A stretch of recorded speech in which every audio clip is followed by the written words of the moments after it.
Bonjour tout le monde, c'est Ludo de la boutique internet ludiworld.com. Je profite de l'actualité pour faire une toute petite vidéo. Donc je fais une petite pause dans le dossier Netrunner, mais ne vous en faites pas, vous aurez la suite bientôt. Je ne sais pas si vous avez vu, il y a eu un live sur Twitch par la chaîne World of Darkness TV, je crois. Je mettrai le lien dans la description. Par rapport au prochain jeu de cartes Vampire la Mascarade, The Expandable Card Game qui devait être annoncé cet été à la Gen Con. Donc je ne sais pas par rapport aux événements actuels si ça va être le cas ou non. En tout cas, ils ont fait un live pour reparler un petit peu du jeu, donc ça se précise. Il y a les équipes de, je ne sais pas si c'est White Wolf ou autre, en tout cas il y a une équipe qui a participé à un playtest. Et la dame dans le live expliquait un petit peu certains trucs. Alors on n'a pas beaucoup d'infos, mais on en a eu quelques-unes que je vais vous dire. Et j'étais tellement, enfin je suis tellement impatient et hypé par ce jeu que voilà, je voulais vous faire une petite vidéo. Alors de cette vidéo-là, si vous parlez pas super bien l'anglais, peut-être que j'ai pas tout compris correctement d'ailleurs, ils disent que le patron de Renegade, donc c'est ceux qu'on fait Clank, etc.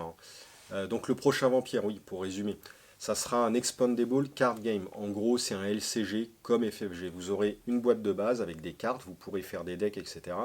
Et il y aura ensuite des extensions avec des nouveaux decks, des nouvelles factions, des nouveaux clans et des nouvelles cartes pour pouvoir mixer aux cartes de la boîte de base et modifier vos decks. Donc ça sera un jeu où on construira son deck avant de jouer et il y aura des extensions mais pas à collectionner, pas de rareté.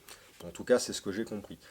Le patron de Renegade a sécurisé la licence il y a quasiment une dizaine d'années, donc même avant la reprise de Vampires The Eternal Struggle. Donc c'est hallucinant, vraiment ce qui se passe, c'est fou. Apparemment, il y a un des game designers qui bossait sur World of Warcraft CCG. Donc voilà, a priori, il connaît bien le truc. J'avais lu un vieil interview, c'est pas dans cette vidéo-là qu'ils en parlent, mais a priori c'est le cas, comme quoi les deux jeux, Vampire, The Expandable Card Game et Eternal Struggle seront différents, ce sera pas le même. Et bah, encore heureux, parce que sinon je vois pas l'intérêt, à part se bouffer l'un et l'autre. Donc ça sera différent de VTES, heureusement. Et du coup, je suis super curieux parce que un jeu qui va se dérouler dans le même univers, enfin, ça va être ultra cool. Et hâte de voir ce que ça va donner.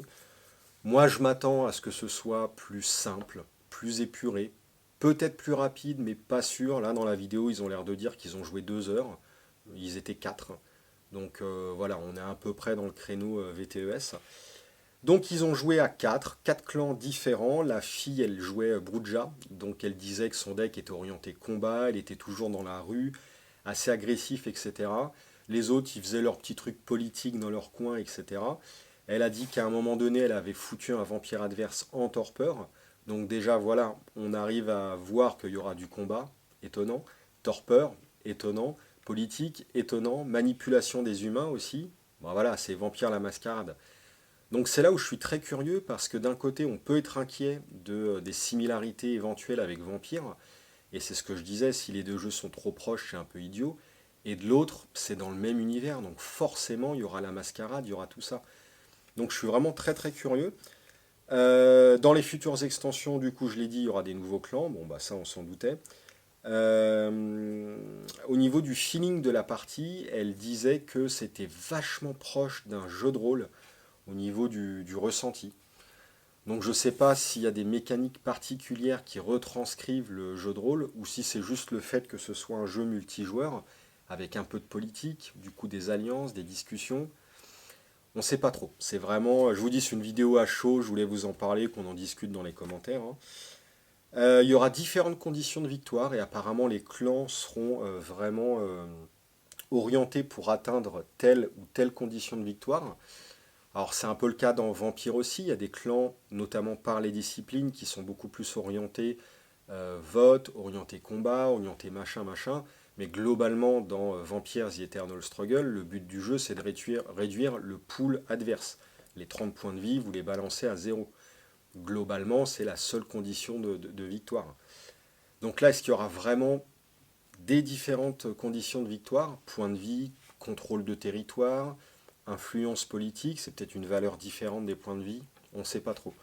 J'espère qu'il y aura différentes conditions de victoire. Je me suis noté événements. Bon, je crois qu'elle parle d'événements à un moment donné. Je crois qu'il y a des trucs qui arrivent.